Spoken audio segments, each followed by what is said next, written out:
Hello, welcome to the Ethics Experts. How you doing, Samantha? I'm great. Thanks, Nick. How are you? Good. Thanks for coming on again. We're going to give this one more try. We had a little bit of IT gremlins, you know, fighting against us making it happen today. So glad we're going to try it again. So let's just dive right in, Samantha. You're somebody who I got in contact with through Roy. You're somebody who's kind of a thought leader in the compliance game, and I'd love to hear kind of how you got into the seat that you're in now. Sure. I think like many people who are in compliance and ethics, we get here by chance, and I was no exception to that. It was totally random that I ended up in compliance. I definitely did not want to be a compliance officer, for example, if you'd asked me in grade school what I wanted to be. But I actually got a job when I was trying to finish my undergrad degree as a temp to compliance officer and general counsel. I was the administrative assistant, and that was really my first exposure to compliance. And it gave me the opportunity to see what it was all about and actually figure out that I loved it. I was always the kid in school who could interpret complex concepts and make them understandable. So, the teacher would be up at the front of the class and they'd say, okay, so A, B, and C. And I'd be like, oh, so what you really mean is X, Y, and Z, right? And you could hear the class kind of like all collectively get it and be like, Right. oh, okay. And so I think that was a skill that served me really well because we're often tasked with, read this regulation and tell us what it means. And so, that communication skill is something I've put to good use in this position. And so I really didn't know what I was getting into, but figured out that I loved it and I've never left. I've bounced around to a few different roles in compliance since finding myself here. And I have been in my last current position as a Chief Ethics and Compliance Officer with Cardinal Innovations Healthcare now for about a year. And it's been a lot of fun. It's been great.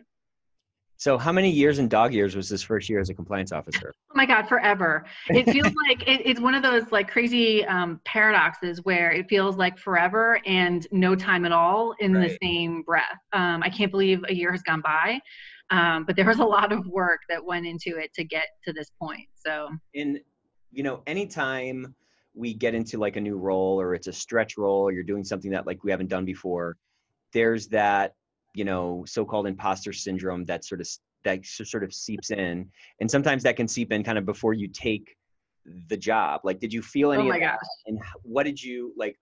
How did you get over that fear to kind of take the plunge?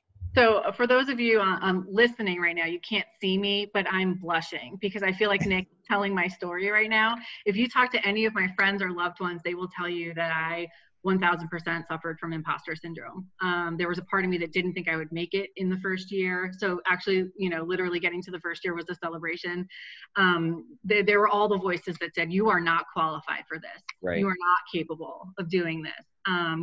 And you will never know until you do it. It turns out that I actually know some of this stuff and okay, I can do this, but it took a little time for me to get there.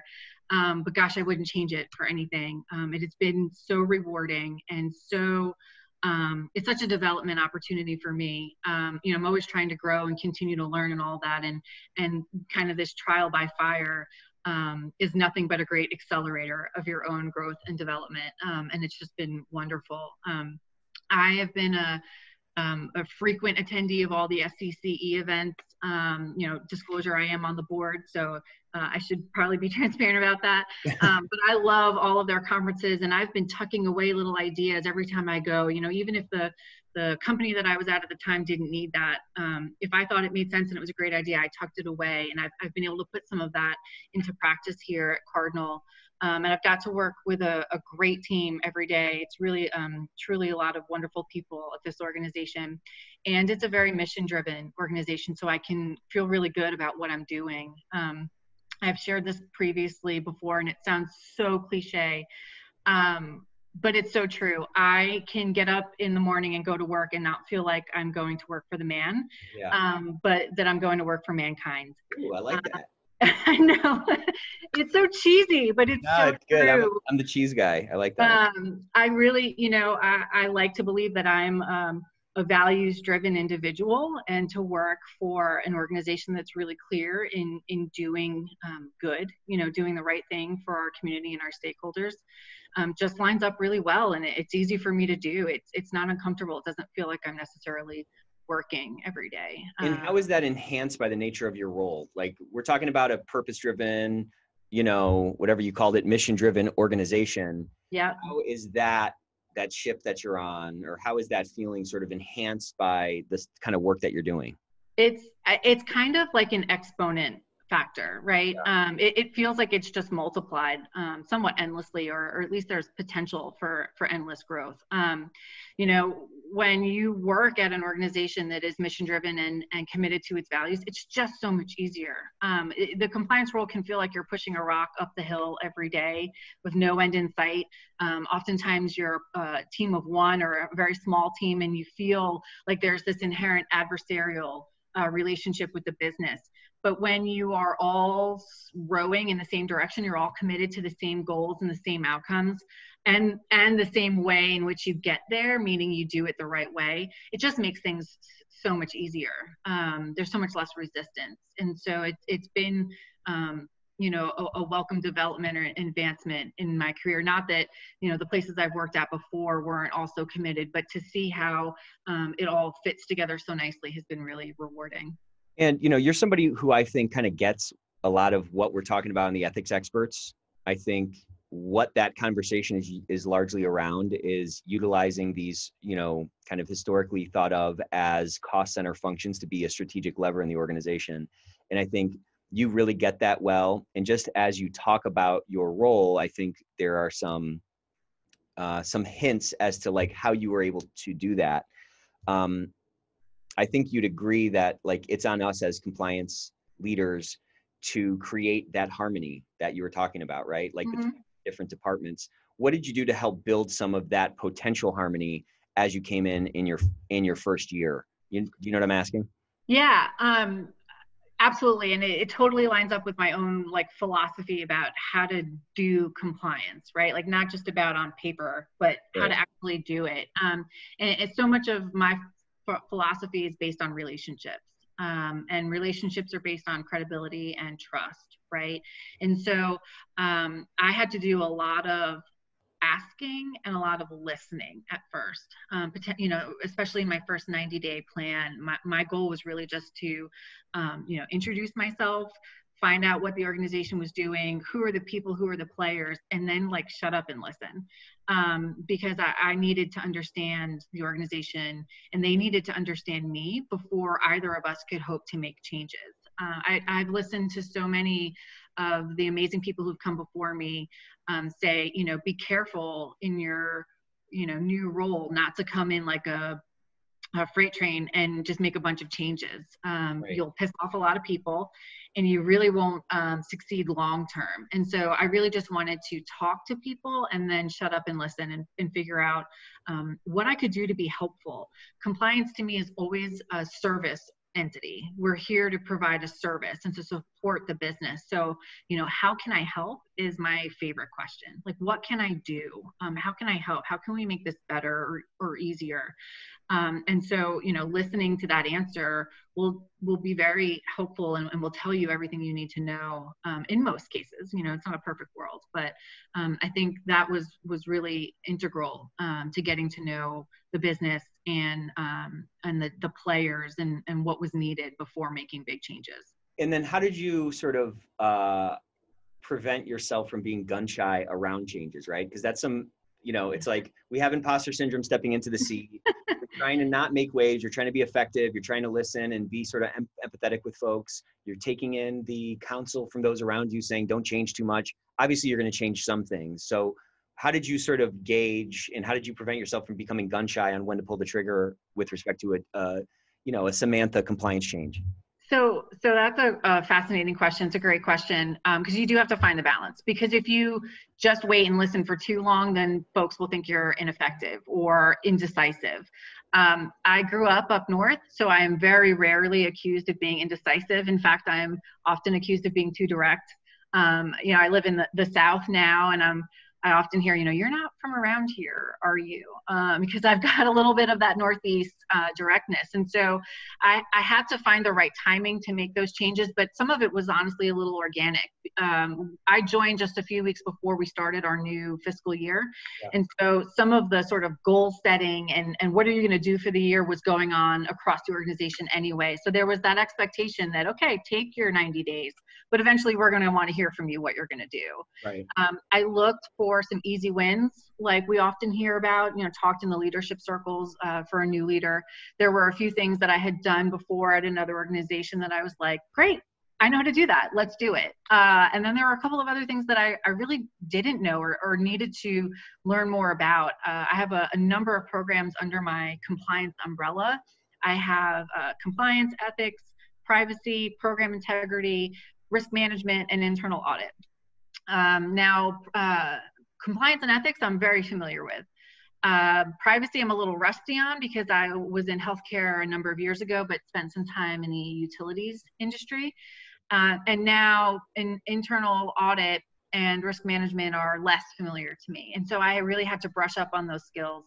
And I'm a firm believer that I don't have to have all the answers. I just have to have smart people on my team.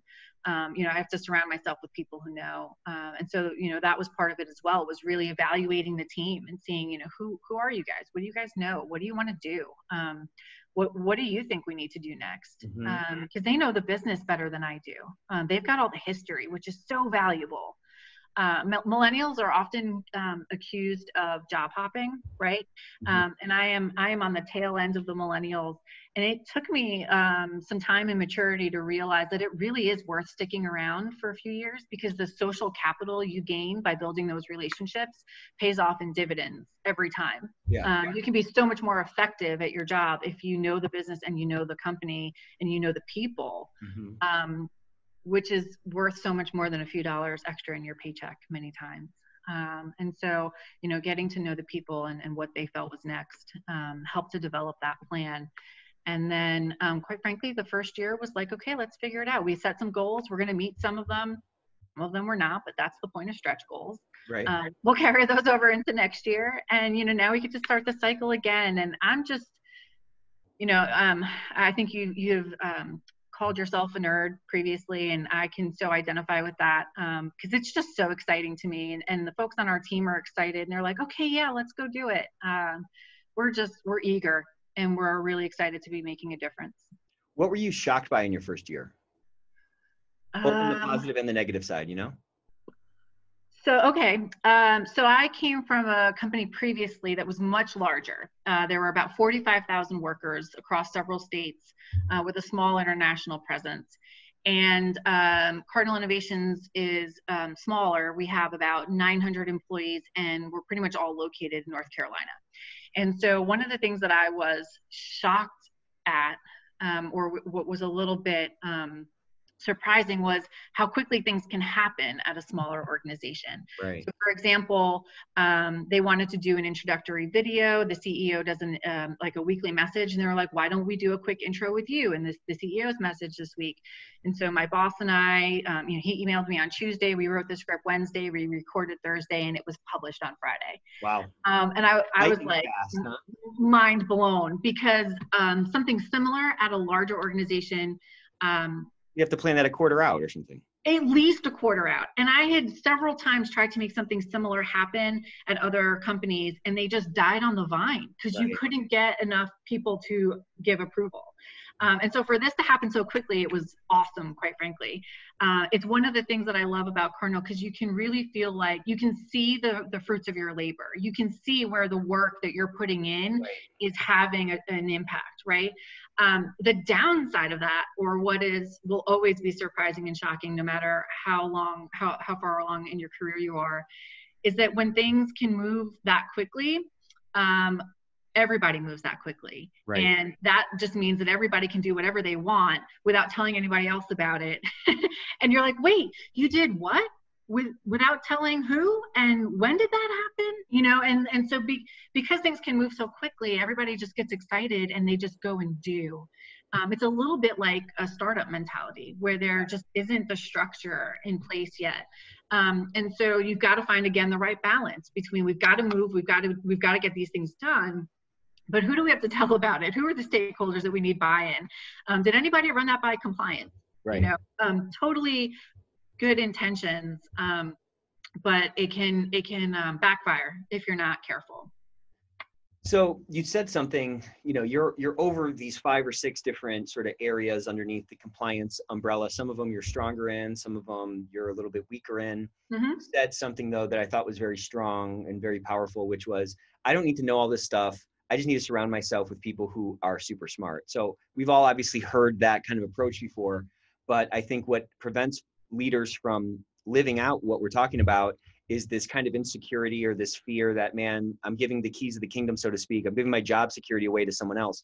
How did you, like, if that didn't enter into your head, how did you frame it out? And if it did enter your head, how did you sort of extinguish that fear to go ahead and get that sort of true synergistic benefit to increase your impact and leverage, I guess I don't see how surrounding yourself with smart people can hurt you if you're like, depending on what your goals are, right? So like, I want to train somebody on my team to replace me. That to me, like, there's nothing better or nothing, like no better indicator of your skills as a leader other than to prepare somebody else on your team to take your place. I guess that comes from the general belief that I will always be employable, and that, maybe if it's time for me to move on, there's something better out there for me.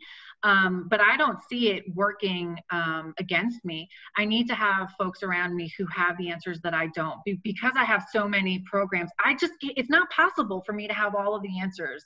And so if I can, tap somebody else or say, hey, help me out here, I don't know this answer, or go look into this, or hey, how about, you present this one because you know more about it than I do. I just don't see that as being harmful to me. I just see it as a quality of a strong leader. I've had the privilege, literal privilege, to work for some really great managers in my career. I've worked for some terrible ones. I think we all have. But I have worked for a few that have just kind of set me free and said, we trust you. We believe in you and your skill set. Go figure this out. My boss would always say to me, I think I know how I want to do this, but your idea is probably better than mine. So go figure it out. And that phrase of, was such a vote of confidence, that it provided me that space to go learn and go figure it out. But also the safety and security, knowing that I could come back and check in and say, hey, is this what you were thinking? Without going too far down the rabbit hole and being too far off the mark. Yeah. And so I try to create that same space for my team. Let's go figure it out. There's no stupid question. There's no wrong answer. Let's just go figure it out. You can't take yourself too seriously. Like, yes, this is important stuff. We do important work every day. But chances are most mistakes are not gonna ruin the business. The wheels aren't gonna come off the bus. And we'll figure it out. Let's figure it out together. So you're somebody that I kind of look up to you a little bit, because I think it's inspiring how you took this role. I think what's even more inspiring is how you kind of created this opportunity for yourself. So I think just the fact that you kind of spoke to this sort of imposter syndrome as coming into this position is an indicator that, like, this was a stretch for you, or it was a new thing. It was a new horse you hadn't ridden. Look at that. I tied it back to your I see what you did there.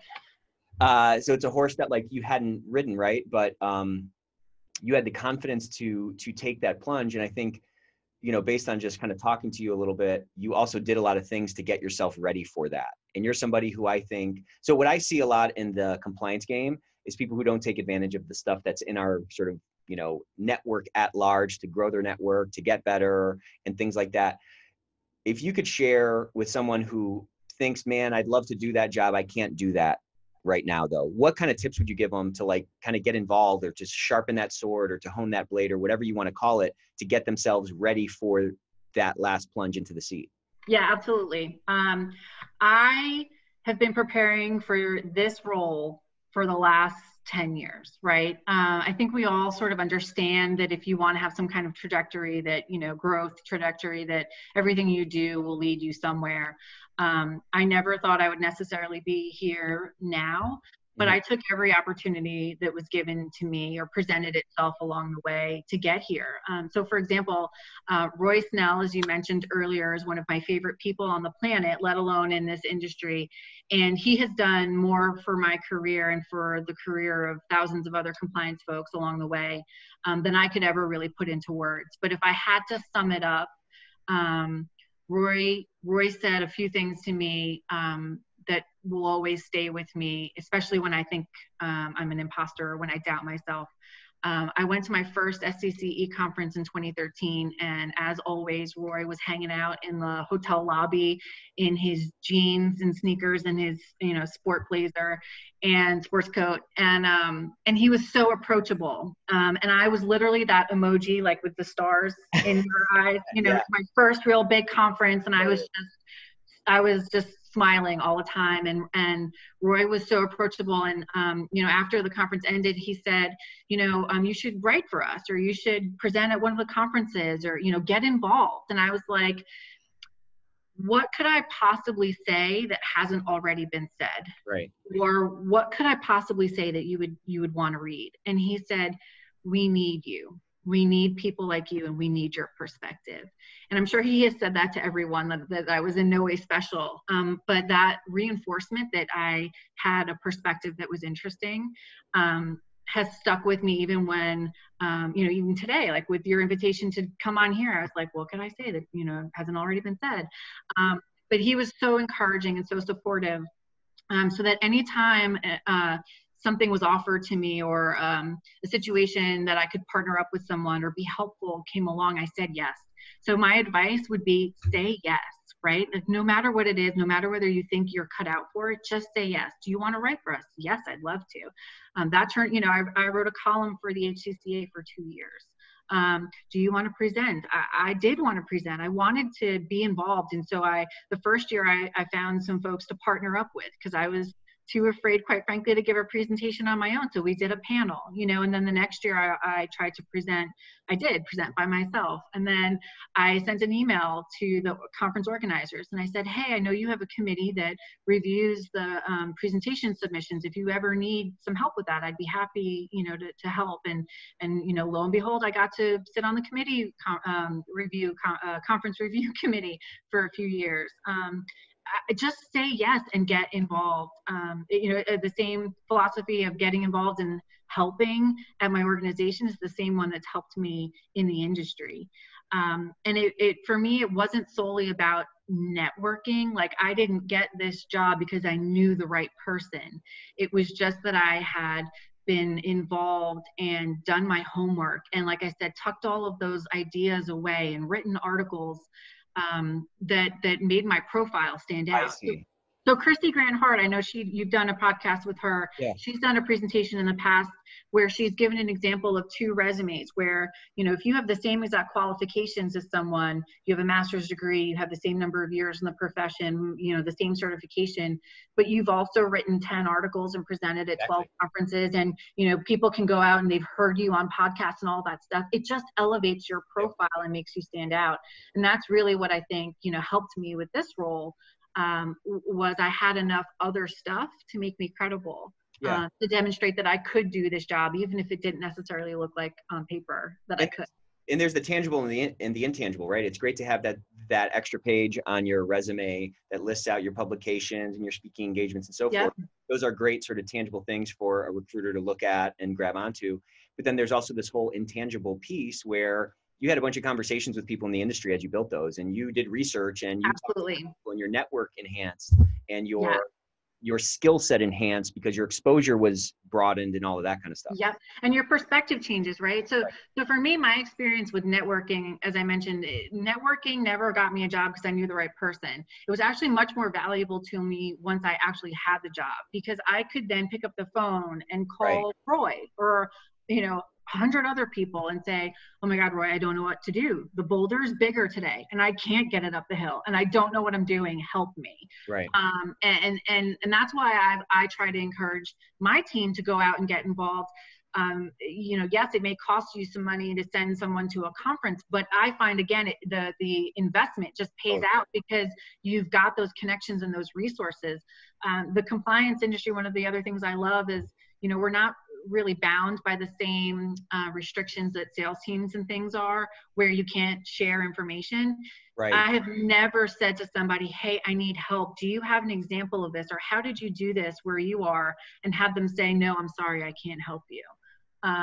No offense to my lawyer friends out there. Usually the lawyers are the only ones who say no, right? But the compliance folks really want to help. And that's been my experience every single time. So let's shift gears a little bit. There's a lot of social challenges happening right now across our country and within our organizations. And I personally think that, again, speaking to compliance as sort of this underutilized asset in virtually every organization I come in contact with, like very few compliance teams that I deal with have been just truly unleashed from the C-suite to just go make the impact that you believe you guys can make. Money is no object, just go nuts, right? I don't hear that a lot. But I feel like given the social challenges that we're all kind of experiencing currently, there's a unique spot for compliance to help kind of weather the storm. What are your thoughts about this kind of challenge that we're all kind of facing right now? This is for sure an unprecedented time, right? I was at a Target over the weekend and I saw a gentleman wearing a t-shirt that said 2020 sucks. And I thought that was like so frank and so simple. And again, comes back to your perspective, right? I don't think 2020 sucks, but it's definitely been a challenging time. Yeah. And there's being so much thrown at us as citizens, as members of communities, and for sure as employees, right? There's even less division, I think, between work and life now, particularly because we're at home. So I think, again, there is definitely a place for for compliance in this conversation. At our organization, we, again, have tried to be helpful. We were launching a new hotline around the same time that a lot of these social challenges were occurring. And so we wanted to make sure that we promoted that hotline as a way to have conversations, right? As a way to at least start the conversation.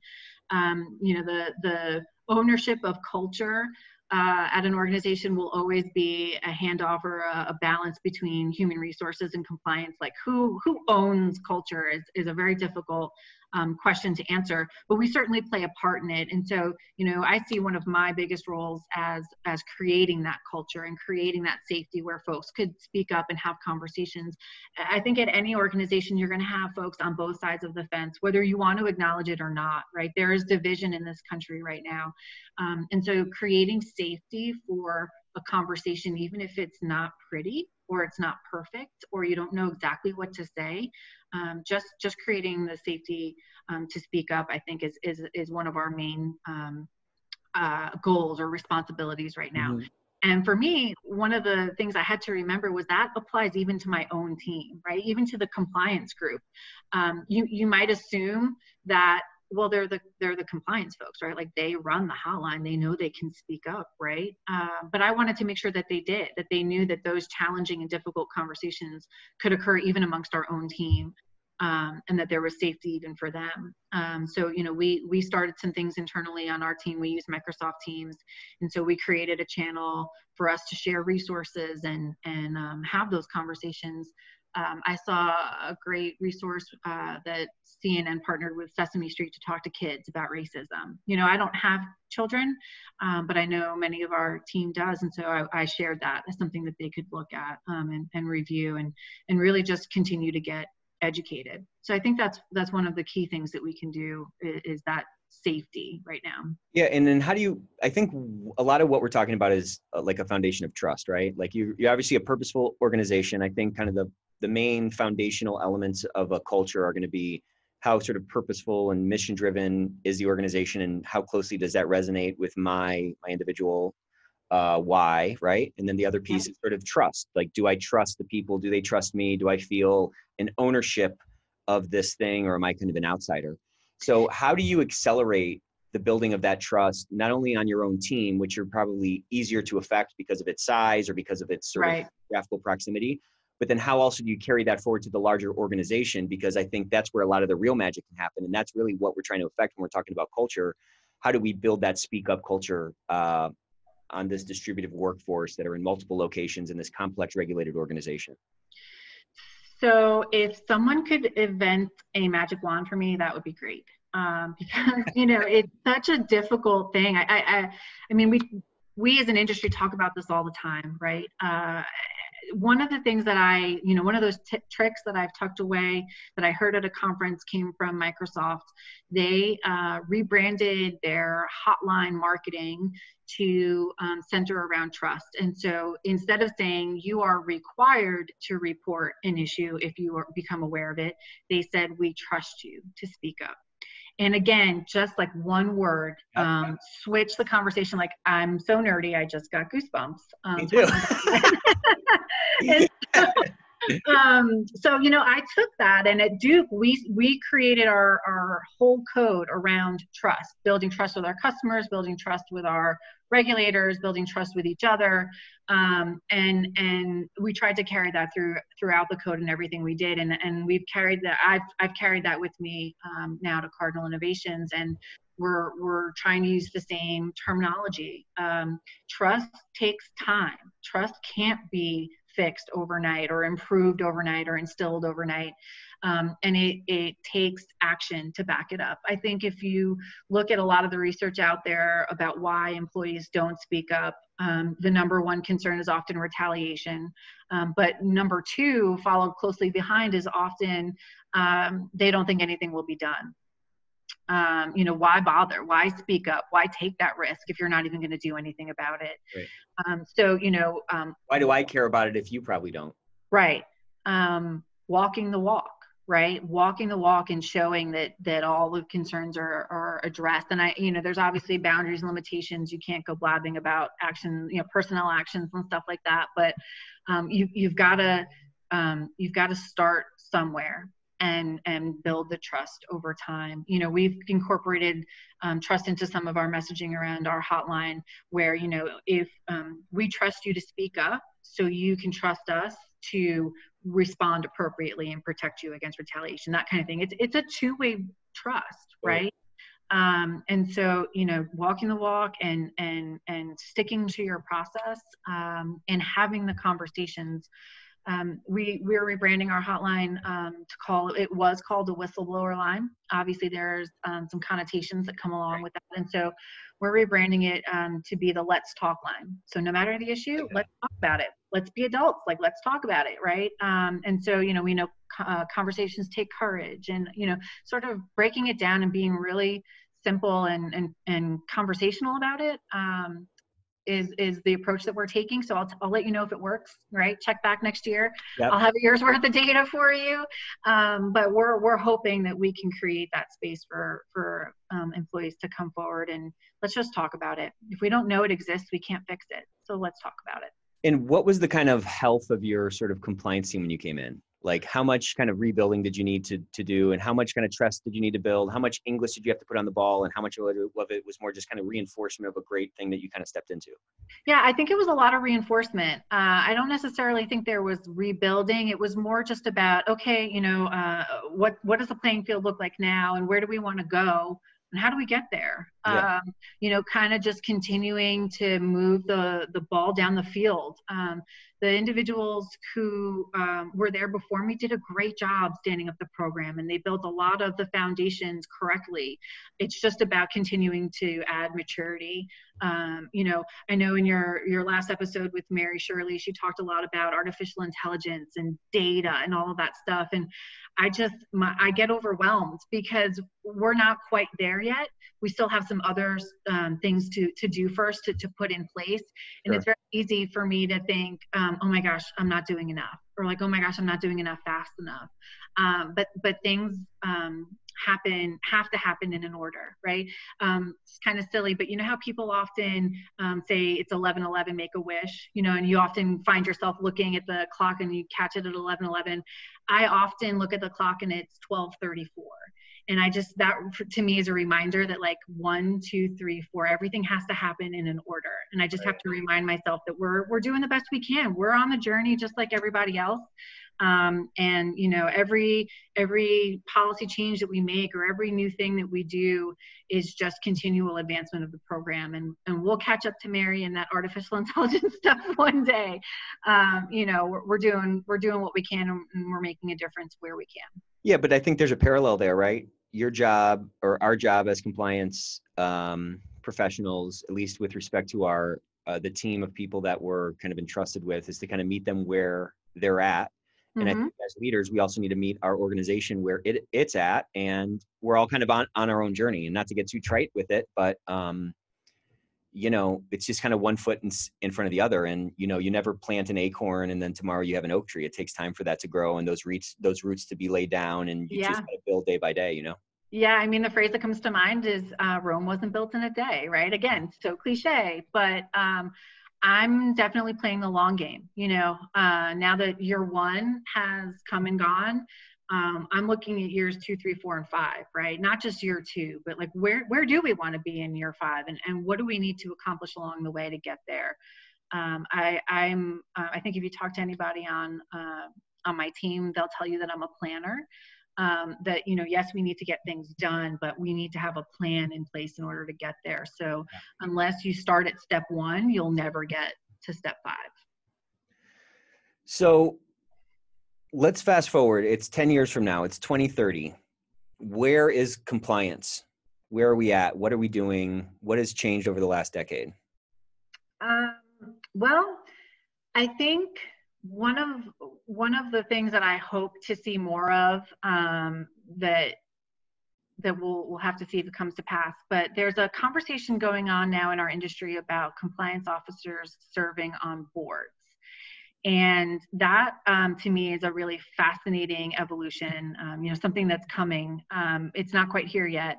LRN did a program a few months ago where they brought, you know, several different stakeholders together. There was someone who told us about board recruiting and what that looks like and board composition, and then 5 or so compliance officers that were on public and private boards, and then you know, someone who could tell us about, okay, well, if you want to be on a board, here's what you need to do as an individual to be a good candidate.